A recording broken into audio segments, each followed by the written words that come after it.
I'm Trentemøller, I'm a Danish artist. I compose, produce my own music, and right now we are on the European tour of the Dreamweaver album.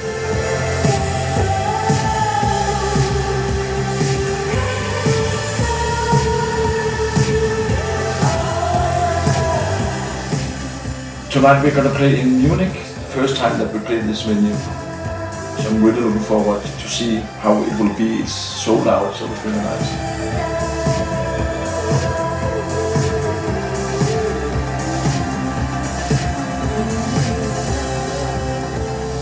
Sometimes it's a bit weird when an album is coming out and you don't know how it's received by people.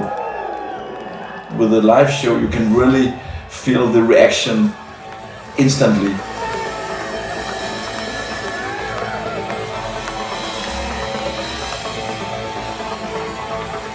It's more about some atmospheres, feelings, mostly coming from my subconsciousness, and the music reflects my inner feelings. It sounds like a cliche, but it's actually true.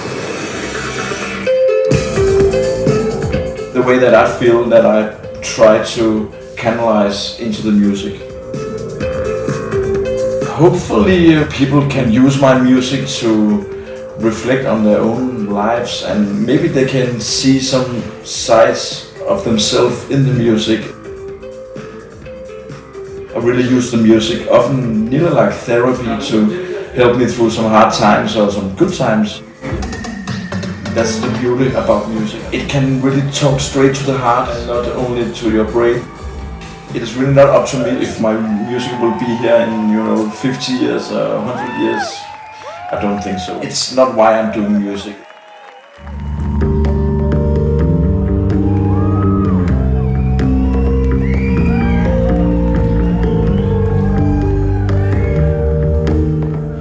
For expressing the feelings that I have in different phases of my life, where I am now, where I was for 20 years ago. That's also why my music changed. It doesn't sound the same as it did for 20 years ago, because my life changed.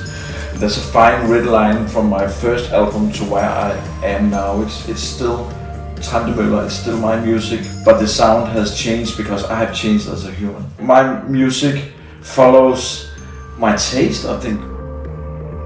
Just where I am in my life, so it's not something that I plan that this album has to sound more bolder, more clever, because I'm not getting more clever, I think.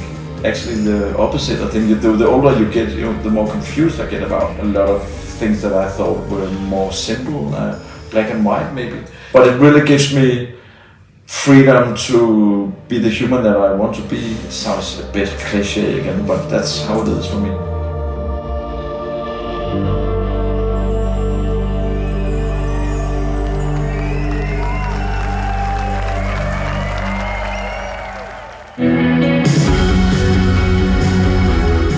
My music is also a playground for me. I feel the magic and really feel like a child sometimes, and really just play with the music and sound.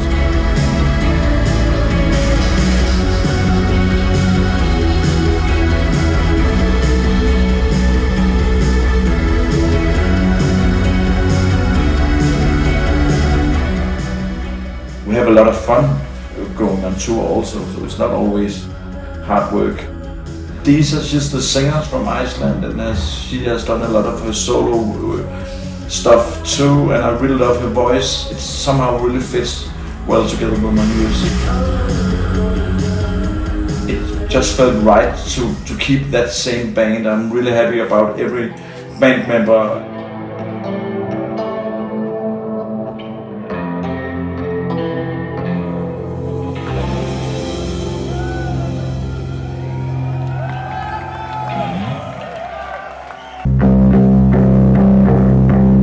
There's a lot of non-glamorous thing being in a cold backstage. This is actually a nice backstage, but some of it is just a lot of waiting time. Yesterday we traveled more than 10 hours, 2 flights, and so it's a lot of waiting time, a lot of socializing when you're not always maybe that social. 3 words, it's really hard.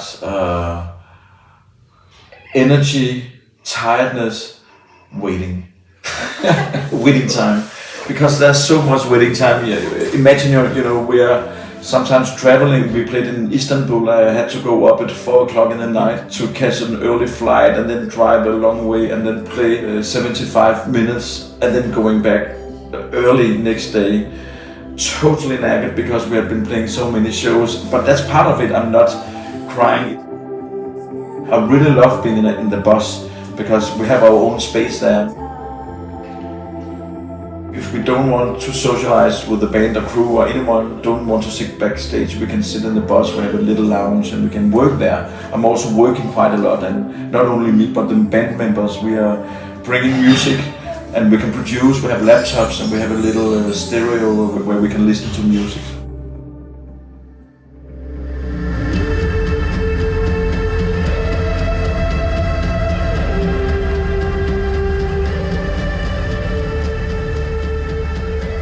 We can explore a lot of different countries in the world and we can play for people and they are happy. Sometimes people are crying while we are playing, you know. It's really a dream come true. It has always been a dream for me to play music since I was 3 or 4 years old. I only wanted to do music and compose music. So it's fantastic to do this as a living. It's really hard to put on words what music is. It's a lot of joy. It's also my work.